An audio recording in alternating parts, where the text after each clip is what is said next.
Very importantly, if a country is to move from a settled political framework to achieve development, meaning economic growth, the ability to improve education, improve housing, improve health, the second thing it has to settle is an economic strategy. It has to try to make up its mind how we're going to get the economic side of things to work.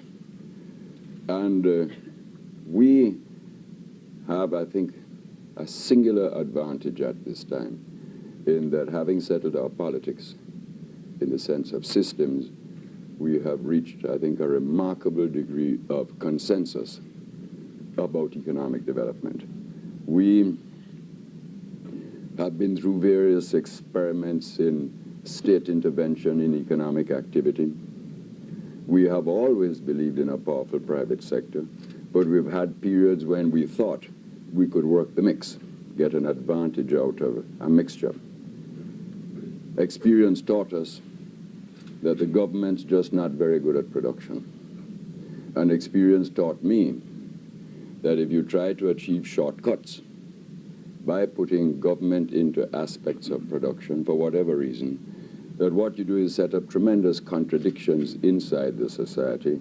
It creates fear and confusion in the minds of a private sector who you want to grow, but who, in a sense, don't want to grow if they feel there is a potential threat. I speak with total frankness. And certainly as part of my own rethink of economic strategy, I came to the conclusion, along with all the members of my political party, that what we want is, one, for our private sector to have the job of economic development. Secondly, that the government should never be in an adversarial position with the private sector, but to work very closely with them to create the conditions that most favor economic growth. That the business of the government, and believe me, it is as much as we can do successfully, to work on infrastructure, human resource development, training, trying to find the means to support low-cost housing, developing effective health services, and to provide a framework of broad social justice. Now, we've settled that in Jamaica. There's a broad two-party consensus about it, and I think there's a national consensus. And in coming to Washington in response to the President's kind invitation, I asked major leaders of our private sector and our trade union movement to come with us, because it is a common agenda. And they have been of enormous assistance in this meeting, talking to financial institutions, business people, while we, on the government side, have done the official round. And also, it is a way of us saying to the world that this is a united country interested now in development. I think that Jamaica is on the verge of a remarkable economic takeoff.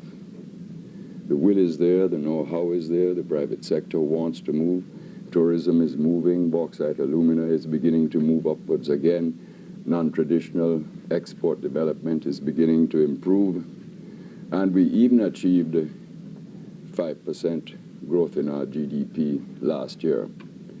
But we face tremendous obstacles, one in particular, and the obstacle is the problem of foreign exchange.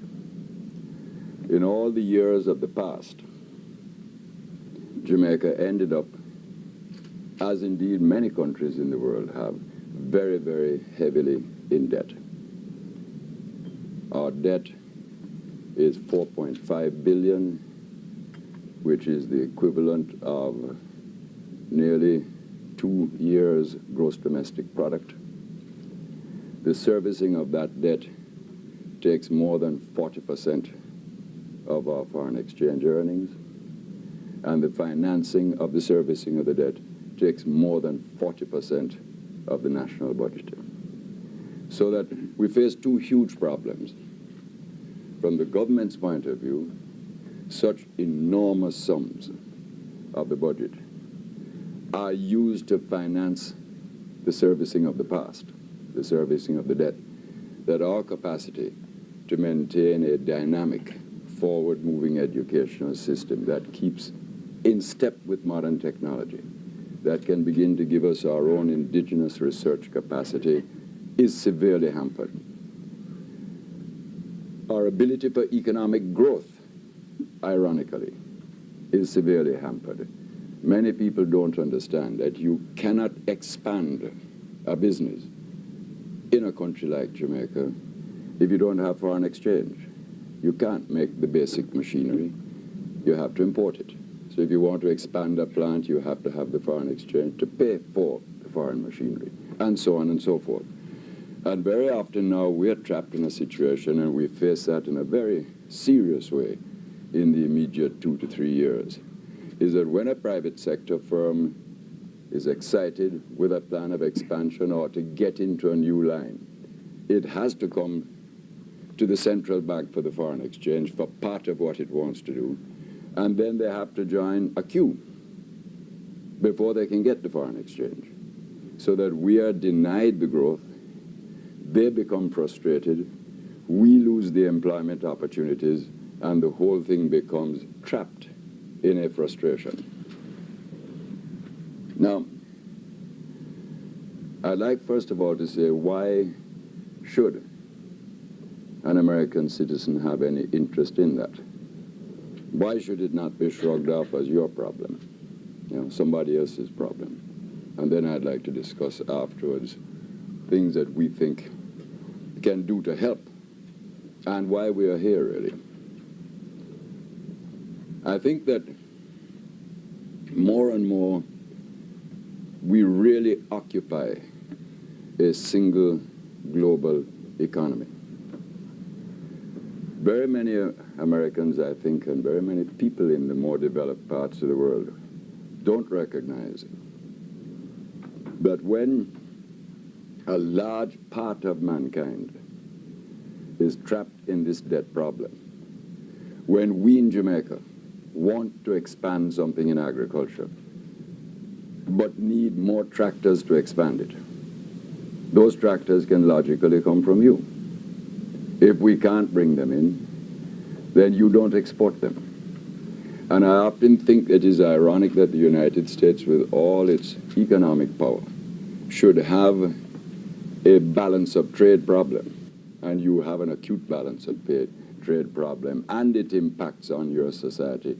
And you're suffering that when there's a whole globe that is dying to import your goods, dying to bring in the tractors from Detroit or wherever, dying to bring in the equipment, but is trapped in the common problem of foreign exchange and is unable to do it. So that there is a first absolutely direct connection that affects jobs, your own trade situation, and our difficulty. They are interconnected. It is a global economy. That is the reality.